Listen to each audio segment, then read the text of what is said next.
Nos da de estar en este lugar reunidos. Y voy a invitarles a orar agradeciendo a Dios por este tiempo, pero pidiendo que Él hable a nuestros corazones en lo que Él ha preparado para nosotros el día de hoy. Les invito a orar. Padre bendito, gracias damos, Señor, en estos momentos por la bendición tan grande y tan especial que nos da, Señor, de estar en este mediodía reunidos en su iglesia, con su iglesia. Gracias, Padre, porque nos permite abrir nuestro corazón y abrir un tiempo dentro de nuestra agenda, tal vez saturada, Señor, entendiendo que hoy es el día que usted ha preparado, Señor, en el cual su pueblo se reúne y su pueblo que descansa, Señor, le dedica este día, Señor, para tener un tiempo de comunión con usted, de intimidad. Y pedimos, Señor, que usted hable a nuestras vidas por medio de lo que usted ha preparado. Lo ha hecho a través de cada canto, lo ha hecho a través de la lectura de su palabra. Pero pedimos, Señor, que ahorita que estaremos meditando en ella, usted hable a nuestros corazones y que podamos tener corazones y mentes abiertas, Señor, para escuchar su palabra y que ésta pueda modificar algunas conductas, Señor, que sean necesarias en nuestra vida. Padre, gracias le damos por ello y como cada ocasión que me permite compartir en algún lugar, le pido que sean gratos los dichos de mi boca y la meditación de mi corazón delante de usted y que ésta sirva para edificar a su pueblo aquí presente. En Cristo Jesús. Amén.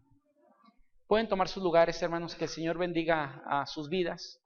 Hoy la predicación normalmente las hago textuales, es decir, de un solo pasaje de la Escritura. En esta ocasión quiero comenzar por ahí en Lucas capítulo 16, pero de ahí partiré algunos otros pasajes como respaldo para la prédica. Hoy quiero compartir contigo un poquito una prédica que lleva por título Uso adecuado del dinero. Quería poner el uso adecuado de las riquezas, pero alguien puede decir, pastor, no soy rico, entonces quise cambiar por ahí la riqueza por dinero, que a final de cuentas es lo mismo. Estamos hablando del uso de aquella economía que el Señor ha provisto a nuestras vidas, y yo entiendo que una persona o puede hacer uso o puede hacer abuso de ello. El dinero siempre representa dos cosas: o puede ser un buen siervo a nuestro lado, o puede ser nuestro peor amo para algunos aquellos que sabemos o no sabemos más bien administrar adecuadamente el recurso que Dios provee a nuestras vidas. Ahora alguien preguntará, pastor, ¿y por qué este tema el día de hoy? Normalmente la iglesia acostumbra en el mes de octubre hablar un poco acerca de una campaña financiera en el sentido, no solamente la parte económica, sino en todos los sentidos de mayordomía de vida para el creyente. Esto implica, hermanos, a un servidor, yo le he dicho por ahí al grupo de finanzas, si alguno de ustedes ha escuchado esto, no me gusta mucho hablar de dinero porque cuando hablo de dinero mucha gente cree que pido aumento o me van a aumentar o no tenemos el dinero en la iglesia. Yo quiero decirte, realmente estos pensamientos no son correctos, es decir, si la iglesia recibe mucho, recibe poco, yo tengo una ofrenda que la iglesia me da independientemente de una cosa u otra, es decir, si hay mucho o hay poco, la iglesia tiene acordado con un servidor una ofrenda quincenal por ello. Y no digo tampoco esta prédica con intención de que la tesorería avance. Gracias a Dios, desde hace algunos años Dios nos ha bendecido y tenemos finanzas sanas dentro de la iglesia que Dios nos permite utilizar para algunos eventos como este 120 aniversario que estamos planeando. La intención, hermanos, de hablar un poquito acerca de esta parte no es tanto porque la iglesia lo requiera, no es tanto porque Dios lo necesite, sino en particular es por el propio bien de nuestra propia vida. Es decir, la buena administración del recurso que Dios me da, a quien le beneficia realmente es a mí. Dios no se va a hacer ni más rico, ni la iglesia va a ser tampoco más rica por causa de ello. Más bien creo que esto puede bendecir tu vida como ha bendecido mi vida y ha bendecido la vida de mucha gente, que tratamos de utilizar aquel recurso que Dios provee en base a las especificaciones, mandamientos, reglamentos, cuestiones que manda a través de su palabra de cómo utilizar aquel recurso que llega a nuestra mano. Esa es la intención, hermanos. Por eso digo, tal vez a muchas iglesias no nos gusta hablar mucho del dinero, pero siendo sinceros, la Biblia toca bastante, continuamente el tema del dinero, y fue uno de los temas que el Señor Jesucristo también no pasó por alto, lo habló en varias ocasiones, de varias formas, y todo lo que hoy tenemos, hermanos, creo que es algo que Dios ha dejado para predicar acerca de él. Esta parábola o esta historia que leíamos hace un momento, no leímos los primeros 9 versículos, pero nos hablan acerca de un hombre que empieza a ganar dinero de una forma injusta y tergiversa mucha información para sacar ventaja en medio de ello. Lo que Dios dice después del verso 10 en adelante es, creo que, la aplicación de esta ilustración o esta historia que contó al principio, y él dice: Quien sabe administrar en lo poco, Dios le da aún mucho más, porque es un administrador fiel, pero aquel que no puede ni siquiera administrar lo poco, ¿cómo se le puede encargar lo eterno si no tiene la capacidad para administrar aquello? Es decir, ahí me parece que radica parte de la enseñanza. Ahora, antes de comenzar con el tema que hoy quiero tocar, hermanos, acerca del uso de todo el dinero, quiero montar algunas bases o principios dentro de ello, que creo que todos tendríamos que estar de acuerdo con ello, no porque yo lo diga, sino es porque la Biblia marca estas cuestiones. Cuando hablamos acerca del dinero, hermano, puede que tú tengas mucho o puede que tengas poco, pero creo que podemos concordar por lo menos lo primero en ello es que todo lo que hoy tenemos ha sido dado por Dios y no ganado por nosotros. No sé si concuerdas con esto. Es decir, todo lo que tú y yo poseemos el día de hoy, no es porque seamos buenos trabajadores ni tengas un buen empleo para adquirir ese dinero, sino es una bendición que Dios ha dado a tu vida, a tu esposo, a tu esposa o a quien sea que trabaje en casa, pero es una bendición dada por Dios y no algo que hemos ganado por nuestra propia cuenta. ¿Por qué digo esto? Alguien puede decir, pastor, pero yo tengo una profesión muy buena y tengo salud para trabajar. Yo digo, el día que Dios quiera, te quita la salud y quita lo que pudieras decir que tienes. Por eso digo que es de Dios y Él nos da la salud, nos da la capacidad y todo, es dado por Dios a final de cuentas, hermanos. Es cierto que la mayoría de los que aquí estamos vamos diario a conseguir el trabajo o por medio del trabajo para el sustento de nuestra familia, pero debemos de entender que todo aquello que poseemos, sea poco o sea mucho, es un regalo de Dios más que algo que he merecido o que me he ganado con el sudor de la frente o del de enfrente, porque hay diferentes personas, ¿no? Pero yo digo, independientemente de ello, es algo que Dios te ha dado. Y yo creo que este es un principio que el cristiano debe de entender. Lo que hoy tenemos es un regalo de Dios a nuestras vidas, no es algo que nos hemos ganado, sino es una bendición que Dios ha regalado o ha derramado sobre nuestras vidas. Ahora, si entendemos esto, hermanos, y creemos que Dios es realmente quien ha bendecido a mi vida para darme aquello que tengo, hay un segundo principio que debo de entender. Dios tiene una expectativa de lo que ha puesto en mis manos como un administrador que soy. ¿Sí me explico con ello? Es decir, si Dios ha puesto ese dinero en mi mano, Dios tiene una expectativa de nuestra vida en relación a la utilización de ese recurso. ¿Por qué digo esto, hermanos? No sé si concuerdas conmigo, pero la Biblia nos marca continuamente en el Nuevo Testamento que tú y yo solamente somos mayordomos o administradores. ¿Qué quiere decir esto? Que nada de lo que tenemos es nuestro, solamente es algo que Dios ha puesto en nuestra mano para administrar, para de alguna forma darle una buena utilización de ello. Y si lo entendemos así, entonces por lo tanto, si yo no soy el dueño, hay un dueño de ese dinero, de ese recurso que está en mi mano, y algún día me pedirá cuentas por aquello que puso en mi mano para ser utilizado. Esto implica, pedirá cuentas por tus hijos, pedirá cuentas por tu familia, pedirá cuentas por las posesiones, pedirá cuentas por la economía, hasta por cada palabra ociosa que salga de nuestra boca, Él pedirá cuenta a nuestras vidas. Por eso digo, si somos administradores, aquel que ha puesto eso en nuestras manos, que es el dueño, tiene una expectativa de nosotros. Ahora, ¿cómo lo aplico esto en la vida diaria, hermanos? Bueno, soy administrador por profesión. Y yo entendí que el día que administrar una empresa, que nunca lo he hecho, pero el día que Dios me lo hubiera permitido hacer, si así hubiera Dios querido, yo no podía disponer de la empresa como yo quisiera, porque algún día van a llegar los dueños y me van a decir, a ver, venga para acá y díganos qué hizo con la empresa como administrador que es. ¿Qué implica eso? Que los dueños algún día tienen una expectativa del administrador y pedirán cuentas de lo que Dios ha puesto en tus manos, como los dueños de una empresa piden cuentas al administrador por el recurso y movimientos que hay dentro de una organización para la utilización de todo lo que esa organización tiene. Esta parte también creo que tenemos que concordar todos. Solamente somos administradores, no somos los dueños de nada, solamente administramos lo que Dios ha puesto en nuestra mano. Ahora, si esto lo entendemos, entonces también quiero que entiendas que en la Biblia Dios ha puesto mandatos que nos hablan cómo usar el dinero que Dios ha puesto en nuestra mano. Es decir, si todo lo que tenemos ha sido regalado por Dios, si Dios tiene una expectativa de aquello que ha puesto en nuestra mano, Él nos pone mandatos o formas en la Biblia bien escritas de cómo utilizar aquel recurso que Él ha puesto en nuestra mano para buena utilización de estas cuestiones. Ahora, si entendemos esto, hermanos, ahora sí podemos entrarle al tema que estaré compartiendo durante esta mañana o mediodía más bien con ustedes. Y este tema por ahí, lo primero que quiero invitarte a ir es a 2 Corintios, capítulo número 9, versículo 7. La mayoría lo conocemos muy bien, hermanos, lo conocemos de memoria. Si tú tienes tiempo en la iglesia de chiquito, es un versículo que aprendimos de memoria y cada semana la mayoría de las congregaciones lo repetimos. ¿Se lo saben de memoria? Díganlo conmigo si se lo saben.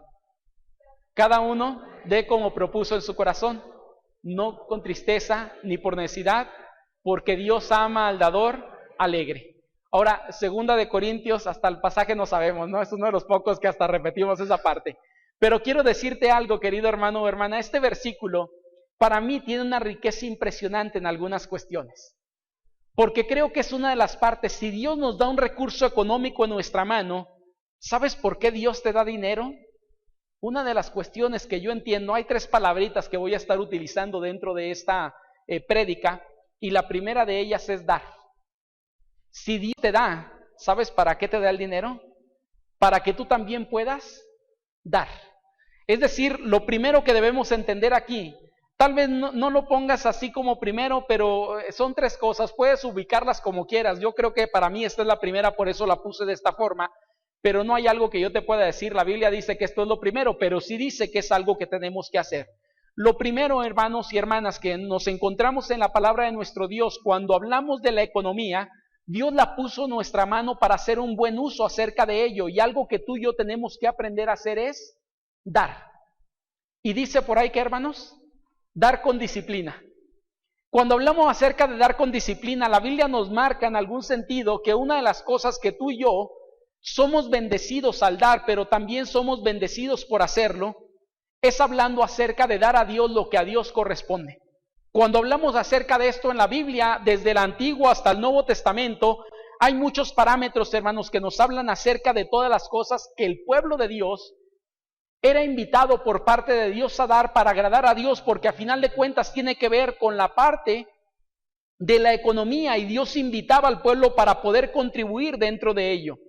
Ahora, a mí no me gusta mucho hablar del dinero, pero debo de entender algo como pastor. Dar, hermanos, es un asunto espiritual, porque se supone que el dar tiene que ver con un acto de adoración y obediencia a Dios en algo que Dios ha establecido para nuestras vidas. Si hablamos del Antiguo Testamento, en el Antiguo Testamento estamos tocando, hermanos, si había diferentes ofrendas que el pueblo de Dios estaba obligado, no invitado, sino obligado a dar a Dios, y no podían sacarse de ello, y era parte espiritual para sus vidas. Como qué cosas había, recuerdas, el diezmo fue establecido, y si hablamos de un porcentaje, la mayoría creemos que solamente era un 10%, la realidad es que no. Si suman las ofrendas que ellos estaban obligados a dar, algunos que han hecho investigación de esto, llegan a decir que era un aproximado de un 22 a un 23% de lo que ellos percibían entre diferentes ofrendas que había, incluyendo dentro de ello el diezmo. Cuando hablamos acerca de esto, cuando el pueblo lo hacía, hermanos, estaba siendo espiritual al hacerlo, porque estaba cumpliendo con algo que Dios demandaba. En el Nuevo Testamento encontramos también algunos mandatos para nuestra vida, y si en el Antiguo Testamento la gente decía que un 10% de lo que percibía era de Dios, en el Nuevo Testamento todo lo que la gente tiene es de Dios. Y puedo comprobártelo a través de algunos pasajes, lo he dicho esto en algunas ocasiones. Si puedes citar algunos de los personajes que dieron ofrenda en el Nuevo Testamento, cito por mencionar algunos de ellos. La viuda, ¿recuerdas aquella viuda pobre? ¿Cuánto es lo que da? 2 blancas, pero en equivalente, ¿cuánto sería el porcentaje? Un 100%, hermano, no era el 10%. Estamos hablando que entrega todo lo que tenía, aún el sustento para la semana. Ella prefiere darlo a Dios como una ofrenda agradable, como un sacrificio delante de Dios, y entrega todo lo que tiene. ¿Recuerdas a un hombre llamado José de Arimatea en el capítulo número 4, si mal no recuerdo, del libro de Hechos? Este hombre, José de Arimatea no, era Bernabé. Bernabé llega y ofrece a Dios, ¿qué? Una propiedad.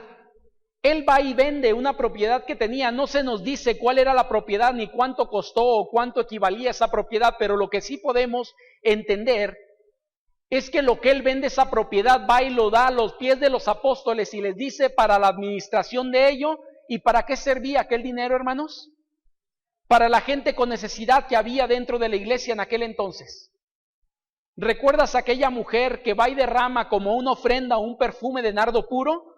¿Cuánto equivalía, hermanos, el salario? Posiblemente estamos hablando hoy en día como unos arriba de 36,000 pesos, 40,000 pesos el perfume, y ella lo derrama a los pies y unge al Señor Jesucristo con ello.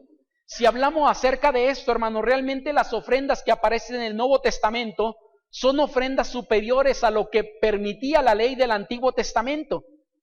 Y debo de ser consciente de esto. Cuando Dios otorga a mí una economía, me la da para hacer dos cosas con ello: dar no solamente a la obra de Dios, sino también dar en algún momento, si alguien requiere o tiene alguna necesidad, poder ayudarle a solventar alguna de las circunstancias que esa persona pueda tener en algún momento.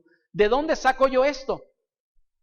Pues no me quiero ir muy lejos, pero 2 de Corintios capítulo 9, si tú lees el encabezado de donde comienza el pasaje, ¿qué es lo que dice? No sé si algunos tienen por ahí la palabra de Dios en su mano y pueden decirme el encabezado que está en esta sección que leímos ahorita.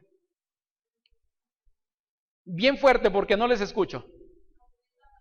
La ofrenda para los santos. Ahora podemos entender algo, hermanos, que esta ofrenda que está hablando aquí no solamente tiene que ver con la ofrenda a Dios, sino ofrenda a la iglesia de Jerusalén que estaba padeciendo necesidad, y la iglesia de Corinto estaba enviando una ofrenda para apoyo a esta congregación para las necesidades que ellos tenían. Si hablamos acerca de esto, no es lo único que encontramos. Si podemos irnos a 1 de Corintios capítulo 16, versículo 2, si mal no recuerdo, es un pasaje que a mí desde hace mucho tiempo lo aprendí, y aprendí a hacer esto, hermanos, en la vida práctica, porque es algo que me parece que Dios pide de cualquier persona. Si alguien lo tiene, 1 de Corintios 16, 2, es un pasaje que a mí me fascina, lo aprendí, vuelvo a decir, hace mucho tiempo, pero si mal no recuerdo dice, cada uno ¿qué? Cada primer día de la semana ponga algo aparte según haya prosperado. ¿Sabes cómo se llama esto? Ser sistemático en el sentido de una disciplina. Va conforme lo que Dios te ha permitido prosperar. ¿Qué quiere decir esto, hermanos? Si la ofrenda que vas a dar debe de ser una ofrenda conforme a la prosperidad o la bendición que Dios ha derramado sobre tu vida. Nadie estamos obligados en el sentido, o te podemos obligar para decir es tanto, pero creo que cada uno somos conscientes de las bendiciones que Dios derrama sobre nuestra vida.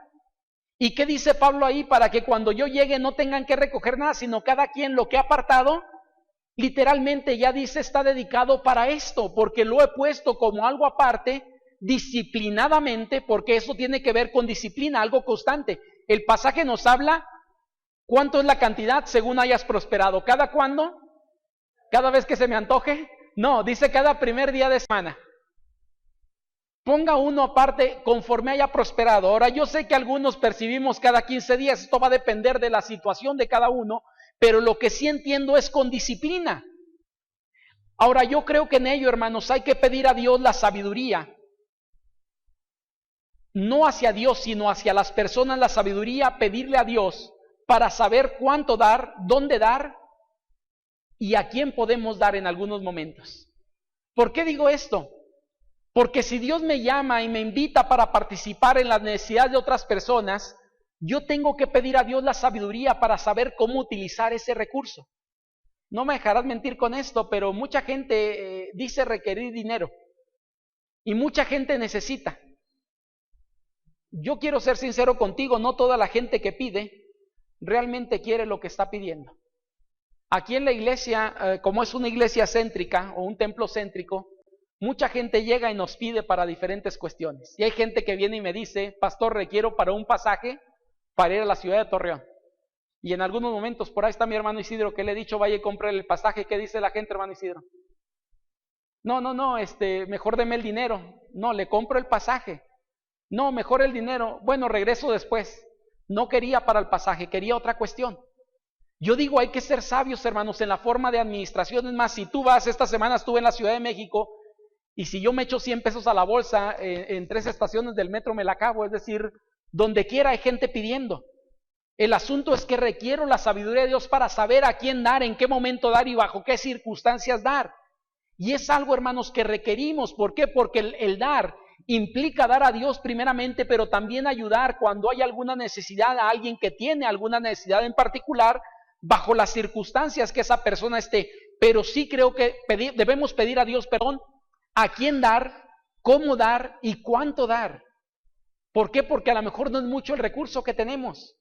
Y si se lo das a alguien que no lo requiere, cuando realmente llegue alguien que lo requiere, no tendremos algo para compartir con ellos. Sabiduría de Dios requerimos en nuestra vida. Cuando una persona, hermanos, da, primero reconoce a Dios, porque sabe que todo lo que tiene es de Dios. Es más, el pasaje que leemos también por ahí en Primera de Crónicas 29:14, si mal no recuerdo, nos dice esto: porque todo es tuyo y de lo recibido de tu mano te damos. Cuando estoy yo dando a Dios, estoy reconociendo que todo pertenece a Él y estoy dando de aquello que Él mismo ha derramado sobre mi vida. Estoy compartiendo solamente una parte, hermanos, con nuestro Dios. Y el pasaje nos dice eso. Por eso digo que el dar reconoce quién es Dios, pero también ayuda para esparcir el evangelio y satisfacer algunas necesidades que hay por diferentes motivos. ¿Sabes la ofrenda que tú y yo damos, el dinero que damos delante de Dios? ¿Sabes para qué ayuda? Para que el evangelio pueda seguir siendo esparcido. Con ello sostenemos a través de convención misioneros y muchas cuestiones más. Y yo digo gloria a Dios porque nos permite participar en un poquito con mucho de la necesidad que hay para que la gente conozca de Cristo. Ahora, a lo mejor yo sé que a muchos no les gusta el dar. El segundo punto creo que te va a encantar porque tiene que ver no con el dar, sino tiene que ver con el gastar. Levante la mano a quien le guste gastar dinero. Yo sé que por pena algunos no lo levantan, pero la realidad es que a la mayoría nos encanta gastar. Hay un pasaje, hermanos, que estuve analizando que me llamó la atención. Y ese pasaje se encuentra en Santiago capítulo 4, versículo 3. Yo sé que habla de la oración, pero está hablando acerca de la economía, la oración a través de la economía. Quiero leerlo y dice el pasaje así: pedís y no recibir. ¿Qué dice? Porque pedís mal. ¿Para gastar en qué, hermanos? En vuestros deleites.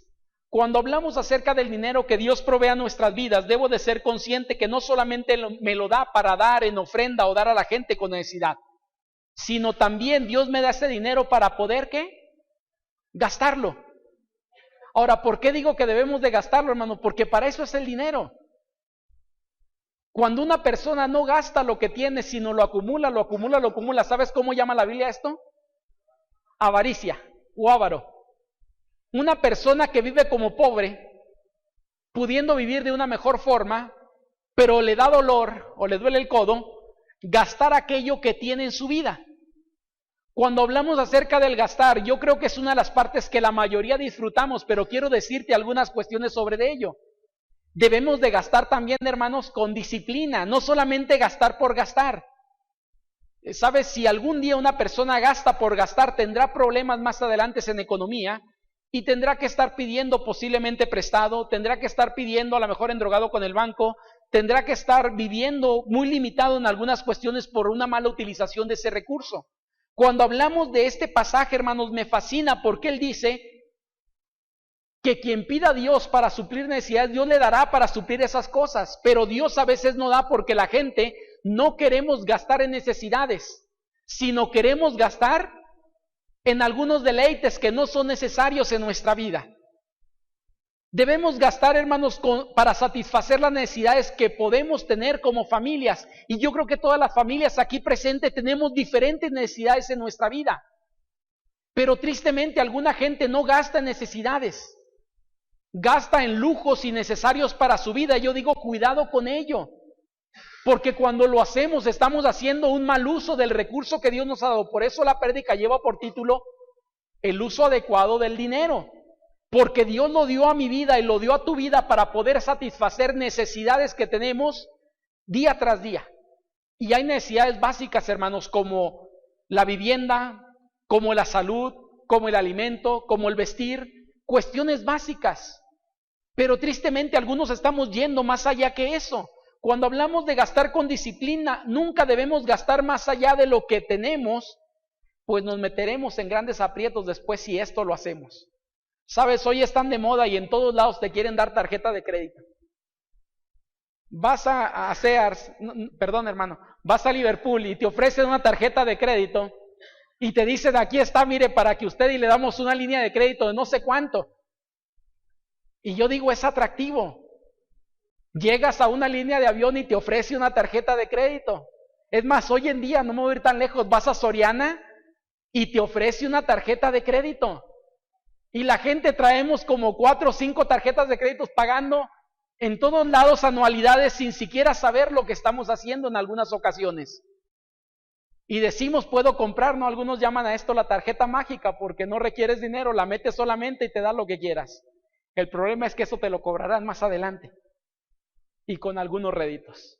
Cuando hablamos acerca de esto, hermanos, creo que tenemos que ser muy sabios para saber cuánto percibo y cuánto es la capacidad para yo tengo en poder pagar aquello que estoy sacando, aunque me digan 18 meses sin intereses. Y alguien dice que al cabo son 300 pesos por mes, sí, pero tu droga va a ser por 18 meses. Y el asunto es que le estarás quitando a otras cuestiones. Por eso digo, Dios nos ha dado esa capacidad como hijos de Él para tener la sabiduría y saber cómo utilizar aquel dinero que Él nos da. Yo creo que las necesidades son básicas hoy en día en nuestra vida y podemos suplirlas. Pero hay otras cuestiones, hermanos, que tenemos que pensar. La gloria a Dios por aquellos que Dios les ha dado capacidad, no solamente para comprar un pantalón, sino un pantalón de marca. Y yo digo, qué bueno que lo tienes. Pero yo digo lo siguiente, debemos de ser conscientes y decir a Dios, hazme sabio para saber qué comprar y cuándo comprar. Mira, a lo mejor hoy tenemos capacidad, pero hay ocasiones que no es así. Yo recuerdo, ¿sabes dónde comprar la mayoría de los pantalones cuando vivía en la Ciudad de México? Había 2 lugares que a mí me fascinaba ir. Uno era la Lagunilla y el otro era la Meche o la Merced, para aquellos que lo conozcan con este nombre. Encontraba cosas muy baratas. Un pantalón que a lo mejor hoy compro de 700, 600 pesos, ahí lo conseguí en 80 pesos, 85. No era de marca, pero me cubría lo que era lo básico, no es decir, para no andar desnudo. Hoy en día a lo mejor tengo capacidad para algo más, pero puedo decirte que no tengo capacidad para comprar otros pantalones también que existen, porque hoy hay pantalones de 8,000, 10,000 pesos. Hay zapatos de más de 20,000 pesos, no sé si esto lo sabías, pero es una realidad. Vamos, yo me conformo con unos Flexi o Emico que son de 700 a 1,000 pesos y para mí es lo necesario que requiero. Cuando hablamos de gastar se requiere tener disciplina para ello, hermanos. Sabes, muchos de nosotros creo que tendríamos que considerar hacer una lista tal vez de aquellas cosas que gastamos constantemente y hacer un presupuesto para no exagerar los gastos que tenemos, sino limitarnos en ello, en el buen uso de lo que Dios ha mandado a nuestras vidas. Como dije hace un momento, Dios suple para la necesidad, pero no nos da para caprichos ni tampoco para algunos lujos que nos gustaría tener en algún momento. Es más, hay gente hoy en día que dice que el celular es una necesidad básica en su vida, y yo estoy de acuerdo, puede ser una necesidad para ti, pero lo mismo te da un celular de 1,200 pesos que un celular de 33,000 pesos que hoy existen y otros hasta más caros. Y yo digo, ambos tienen WhatsApp si es lo que requieres. A ambos le puedes meter también Facebook y lo acepta. Con ambos puedes hablar y mensajear también y no hay ningún problema. ¿Sabes cuál es el problema del de 33,000 pesos? La marca y el lujo solamente. Esa parte, hermanos, tenemos que cuidarla. Vuelvo a decir, Dios nos da, Dios nos bendice, pero hay que gastar adecuadamente aquel recurso que Dios da a nuestra vida. Es más, Dios no está en desacuerdo que tú y yo podamos tener momentos de recreación en nuestra vida. Pero la invitación, hermanos, es nunca exagerar esta parte en nuestra vida, porque hay gente que todos los días quiere comer en restaurantes. Hay gente que quiere ir 2 o 3 veces al cine por semana. Y yo digo, aún eso Dios nos bendice dándonos para tener recreación en nuestra vida, vacaciones a lo mejor 1 o 2 veces por año, no lo sé. Pero yo digo, siempre aquello que utilices, analiza la capacidad que Dios te ha dado en economía para poder utilizar aquello o no hacerlo, simple y sencillamente. Aprendamos, hermanos, a depender de Dios y a gastar conforme el parámetro que Dios ha puesto. Y las necesidades es lo primero que tendríamos que suplir en nuestras vidas. Si te queda dinero para algo más, gloria a Dios por ello. Y voy a una tercera y última cosa, hermanos, que quiero compartir con ustedes. Vimos el dar, vimos el gastar. Y voy a la tercera cosa, que esta también es una invitación que me parece la Biblia nos hace. Quiero ir a Proverbios 21:20, y hay un versículo ahí que dice: tesoro precioso y aceite hay en la casa del sabio, mas el hombre insensato todo lo disipa. Hay una versión que es NBI, si mal no recuerdo, o NTV, dice todo lo despilfarra. ¿Qué queremos decir con esto, hermanos? Es de sabios ahorrar. Y voy a ese tercer principio bíblico. Ahora, espero me entiendan en la cuestión del ahorrar, porque hay dos cosas que no quiero decir con ahorrar. Número uno, acumular no es la idea de ahorrar. Y número dos, tampoco es dejar de depender de Dios. Quien ahorra sigue dependiendo de Dios. Eso no implica que dejes de depender de Dios. Basado en estas dos cosas, ahora sí me meto en el punto. ¿Por qué hago esta aclaración? Porque a lo mejor alguien va a decir: pastor, primero me dijo que gastara todo y luego ahora me dice que ahorre. No está peleada una cosa con la otra. Hubo algo que yo aprendí en el seminario. No lo vivo al pie así de la letra, pero trato de vivir lo más que pueda este principio que un maestro del seminario me enseñó. Y él me dijo: si tú aprendes a vivir con el 80% de lo que percibes, tendrás una buena vejez, si Dios te la permite. Él decía lo siguiente, es el pastor Martín Pereda, ya está en presencia del Señor, pero él nos decía por lo menos dos cosas en ello.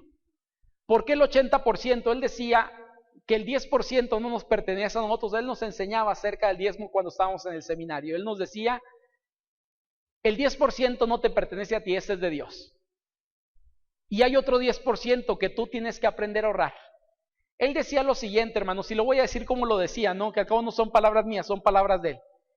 Él estuvo por 26 años en una misma iglesia. La primera iglesia que pastoreó fue la iglesia donde pastoreó durante toda su etapa. Murió joven el hermano a los 50 y algo de años.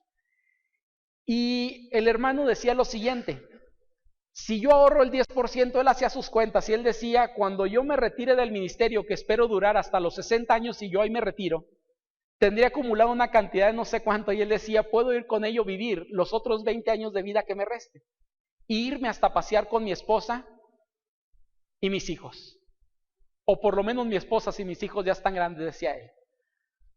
Y él decía lo siguiente: yo espero vivir toda mi vida en esta iglesia. La iglesia se llamaba Aposento Alto en el Estado de México, en Naucalpan, Estado de México. Y él dice: la iglesia ha sido muy buena con él. A los 10 años de ministerio, la iglesia le regaló el vehículo que él traía, como un regalo. No era carro pastoral, sino un regalo que la iglesia dio. Cuando él cumplió 20 años de ministerio, le regalaron casa. No fue una casa que él pagara, se la regalaron. Y él dice: la iglesia en la que yo sirvo es una iglesia muy espléndida. Y él dice: estoy seguro que cuando yo termine a los 60 años me seguirá manteniendo de por vida. Pero él decía: si eso cambia y la iglesia no es tan espléndida como yo creo, estoy ahorrando para mi futuro y el fin de mis días. Y él dice: ¿qué implica esto? Que si al final yo quiero regalar ese dinero para la obra de Dios, puedo hacerlo, porque dependeré de Dios en el sentido de vivir, porque la iglesia me mantendrá. Pero si no es así, tengo cómo vivir. Y él decía: ahorra el 10%. ¿Para qué te sirve eso? Y él decía: para algunas cuestiones, para vejez o en algún momento alguna necesidad que veas, puedes tener algo de dinero para aportar en algún momento para alguna necesidad que pueda surgir. Quiero decirte algo, no lo vivo tal como él lo dijo, pero sí trato de hacer algo. Ahorrar parte del dinero que percibimos como familia, ya no solamente un servidor, sino como familia mes con mes, tratamos de ahorrar parte de ello. Y el hermano nos hablaba acerca de ese ahorro en un sentido porque él decía que era prevenir en algún momento algo que podía suceder. Y yo no sé si te has puesto a pensar, pero hay gente aquí que a lo mejor no tiene un trabajo fijo, pero ¿qué pasaría si te accidentas, si duras incapacitado por 1 o 2 meses? ¿Tienes realmente para solventar esa incapacidad? Ya que a lo mejor no tienes un proyecto dentro de ello como seguro social o algo que te sustente. Y yo digo, quien no prevé estas cosas, si sucede algún accidente en su vida, puede tener grandes problemas por causa de que no previó algunas cosas que podía prever desde antes. Ahorrar, hermanos, creo que tiene su base en la abnegación. Tristemente en nuestra cultura es totalmente lo contrario, no somos abnegados. Mira, si puedes vivir con el 80%, ¿qué implica esto? Que te estás evitando algunas cosas que puedes vivir en algún momento. Si a lo mejor hoy en día sales a comer en un restaurante 3 veces a la semana o 2 veces, si tú le quitas una ida por semana, a lo mejor estarías ahorrando entre 200 a 500 pesos por semana, que hoy no estás ahorrando. Por eso digo, tiene la base en la abnegación, pero la cultura en la que hoy vivimos, realmente no hay abnegación, sino más bien es deleite o disfrute de lo que hoy tenemos. Gástatelo, no importa el día de mañana, ya cada día traerá su propio afán, dice la Biblia, dicen algunos. No, la realidad es que Dios me ha dado la capacidad para prever algunas cuestiones. Y tengo que ser sensato, sabio, hermanos. Lo que dice el versículo es, en la casa del sabio hay abundancia. ¿En qué sentido? Dice por ahí, tesoro precioso y aceite hay en la casa del sabio. En pocas palabras, hay abundancia. ¿Por qué sabio? Porque sabe ahorrar algunas cuestiones. Pero en la casa del necio, hermanos, ¿qué dice? O el insensato, todo lo despilfarra, lo disipa, se le va como agua entre las manos, en pocas palabras. Los cristianos deberíamos de aprender a vivir, hermanos, ahorrando parte de ello para un futuro. El ahorrar es protegerse para el futuro, pues nunca podemos asegurar que nuestra condición del día de hoy permanezca igual por mucho tiempo. Y como dije hace un momento, ahorrar, hermanos, no es dejar de confiar en Dios.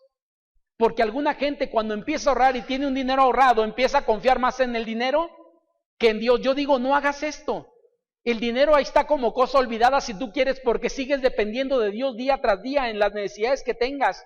Porque el día que dejemos de confiar y depender de Dios va a ser un grave problema para nuestra vida. Pero cuando hablamos de ahorrar, no es dejar de confiar en Dios, sino administrar bien lo que Dios nos ha puesto en nuestra mano. Ahora, si puedes notar, querido hermana o hermana, cuando hablamos del uso adecuado del dinero, hay tres cosas básicas entonces. Número 1, dar. Número 2, gastar. Y número 3, ahorrar. ¿En dónde se va más, hermanos? En el gastar, porque es suplir necesidades. Posiblemente ahí se te hará el 80, 70%, posiblemente, no sé, dependiendo las necesidades de cada uno de nosotros. Pero no te olvides de las otras dos cosas que son básicas. Dar a Dios es un asunto espiritual. Quien no da a Dios, hermanos, yo he entendido esto, quien no da a Dios no es por escasez económica, no es porque no tenga dinero, es porque tiene el corazón duro para dar a Dios lo que a Dios corresponde. Yo te he dicho esto, ¿no? Espero enseñar a mi niña lo mismo que a mí me enseñaron mis padres. Hay que dar lo que pueda dar. Esa es la realidad. La mayoría lo he escuchado. Yo empecé dando a Dios en un sobre 2 pesos por semana. Bueno, 2,000 pesos en aquel entonces. Porque era lo que yo tenía. La próxima semana espero estar tocando un tema de no dar a Dios lo que no me cueste. Porque es una realidad. ¿Sabes? Mi papá y mi mamá me daban a veces el domingo y me decían, tenga estos para la ofrenda. Yo recuerdo que daba eso, pero para eso a mí no tenía significado. Para mí lo que significaba era lo que apartaba durante la semana para dar. Porque eso era mío, eso era mis padres, nada más cambiaba de mano. Pero yo recuerdo que en el sobre a mí me daban 2,000 diarios, multiplícalo por 5 días a la semana, eran 10,000, y me daban 10,000 de domingo. Estoy hablando antes de quitar los ceros, hermanos, porque algunos jóvenes me vieron así como que era rico. No. Estoy hablando cuando el peso tenía 3 ceros más, es decir, hoy en día eran 2 pesos diarios y 10 pesos de domingo por semana. Eran 20,000, yo guardaba de ahí 2,000 pesos, los cuales daba a Dios, porque sabía que eran de Él. ¿Sabes? Hoy en día sigo haciendo tal vez parte de ello. Doy más allá de tal vez lo que mucha gente dice tenemos que dar. Yo aprendí que el diezmo es lo mínimo que yo puedo dar. Es lo mínimo que estaría obligado a dar. Doy más allá que eso. Y puedo decirte algo, Dios siempre bendice nuestra vida. O sea, es un asunto en el cual me pueda, porque más Dios me da a mí de lo que yo puedo dar a Dios. Sinceramente, lo que digo es, vivamos esto, hermanos. Si hay parámetros en la Biblia, Dios nos llama a suplir las necesidades, pero no caprichos, no lujos en algún momento. Si tienes en algún momento, gloria a Dios por ello, pero si no hay, las cosas básicas, utilízalas para eso. Da con disciplina tanto a Dios como en la necesidad que alguien pueda vivir, y ahorra con disciplina también. ¿Cuánto? Dependiendo de la capacidad, más si tú dices el 5% cada quincena, hermanos, de verdad, si tú haces eso, después de algún tiempo verás que tienes un colchoncito. Y a lo mejor no tenías previsto algunas cosas que llegaron. Gloria a Dios porque hay un colchón para suplir eso. Y si algo te falta, Dios te proveerá. Eso no es ningún problema para nuestras vidas. La invitación, queridos hermanos, regreso por ahí a Lucas 16 y ahí voy a cerrar la prédica de esta tarde. Lucas capítulo 16, que estábamos ahorita, quisiera cerrar del verso número 10 en adelante, y dice: el que es fiel en lo muy poco, también en lo más es fiel. Y el que es en lo poco, en lo muy poco es injusto, también en lo más, que dice, es injusto. ¿Qué queremos decir con esto, hermanos? En pocas palabras, si somos fieles administradores de Dios, Dios ve nuestra capacidad y Dios bendice conforme la capacidad que vayas teniendo delante de Él. La invitación es: hagamos buen uso de aquello que Dios nos ha dado. Créeme que eso alcanza para lo que necesites y aún más allá de eso. Oramos. Padre bendito, gracias damos, Señor, por esta oportunidad que nos da de meditar en su palabra, y porque en ella encontramos, Señor, principios, bases para el uso, Señor, de la economía, de las bendiciones que usted derrama sobre nuestra vida. Y Padre, gracias damos, Señor, porque nos permite el día de hoy entender, Señor, que hay tres cosas básicas en las cuales el dinero puede ser usado para dar, Señor, tanto en su obra como en alguna necesidad que algún hermano o hermana experimente. Que nos da también, Señor, la capacidad para gastar este dinero con disciplina adecuadamente en las necesidades que nuestra familia tiene. Y gracias, Señor, porque muchos de los hermanos que hay en la congregación, creo, Padre, están invirtiendo ese dinero de buena forma en cuestiones que redunden, Señor, para un beneficio a la propia familia. No despilfarrando, sino invirtiendo bien esa economía que usted pone en sus manos. Y permita, Padre, que podamos aún ser ahorradores, Señor, para en algún momento tener un pequeño colchón, Señor, para imprevistos que puedan venir en el futuro. Gracias porque nos permite a la mayoría, Señor, el poder tener un poquito de economía para estar guardando poco a poco, Señor, y en algún momento que vemos algo necesario poder sacarlo, Señor, para bendición, no solamente de nuestras vidas, sino también de su pueblo. Gracias, Padre, por la bendición que nos da de meditar en su palabra, y porque siempre que la abrimos hay palabra para nuestras vidas. Y gracias porque nos ayuda a entender, Señor, que su bendición se sigue derramando sobre nuestras vidas, pero nos llama a ser buenos administradores de aquello que pone en nuestras manos. Denos sabiduría, Señor. Su palabra nos dice que si alguien tiene falta de sabiduría, pídala a usted, y usted da abundantemente y sin reproche esa sabiduría, Señor, para poder utilizar aquellas cosas que pone en nuestra mano. Gracias por sus bendiciones, y permita que podamos ser fieles administradores de aquello que ha puesto en nuestras manos. En Cristo Jesús. Amén. Que el Señor les bendiga.